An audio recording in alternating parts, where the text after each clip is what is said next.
Hello viewers, আসসালামু আলাইকুম। সবাই কেমন আছেন? আমার পেজে সবাইকে ওয়েলকাম। আজকে আমি আটার তৈরি নুডলস রান্না করে দেখাবো। তো আমি এগুলো রুটির মতো বেলে নিয়েছিলাম, তারপর পিস পিস করে কেটে নিয়েছি। এখন এটাকে ফুটন্ত গরম পানিতে সিদ্ধ করে নিব।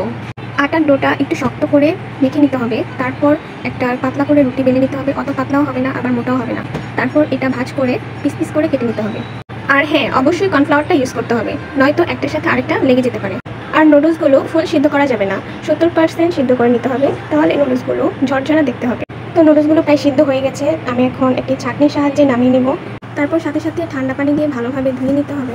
এই ধরনের নুডলসের সবজি দিলে খুবই ভালো লাগে। তো আপনারা চাইলে ক্যাপসিকাম, বটবটি, ফুলকপি, টমেটো সব ধরনের সবজি আপনারা ব্যবহার করতে পারেন। তো আজকে আমি শুধু বটবটিটা সিদ্ধ করে নিয়েছিলাম, এটাই আজকে ইউজ করবো। পেঁয়াজ মরিচগুলো ভালোভাবে ভেজে নিতে হবে, তারপর ডিম দিয়ে দিব।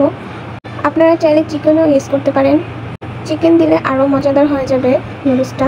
তো আমি এখানে সব কিছু দিয়ে দিয়েছি, এখন মশলাগুলোও দিয়ে দিলাম, তারপর বটবটিগুলো দিয়ে দিলাম। আর এই নুডলসটা ঝাল না হলে ভালো লাগবে না, তাই গুঁড়ো মরিচটা একটু বেশি করে দিতে হবে। তো আমি মশলাগুলো ভালোভাবে কষিয়ে নেব বটবটির সাথে। এখন মশলাগুলো কষানো হয়ে গেলে নুডলসগুলো দিয়ে দিব। এখন মশলাগুলো নুডলসের সাথে ভালোভাবে ভেজে নিতে হবে, যত ভাজা হবে তত খেতে ভালো লাগবে। তো আমি নুডলসগুলোকে 10 মিনিট ধরে ভেজে নেব, তাহলে ভাজাটা সুন্দর হবে। আমার রান্না প্রায় শেষ, এখন আমি চুলা থেকে নামিয়ে সুন্দর করে সার্ভ করে নেব। তো এটা হচ্ছে নুডলসের ফাইনাল লুক। খেতে খুব মজাদার হয়েছে, ঝাল ঝাল হয়েছে। সবাই ভাবে নুডলসটি রান্না করে দেখতে পারে।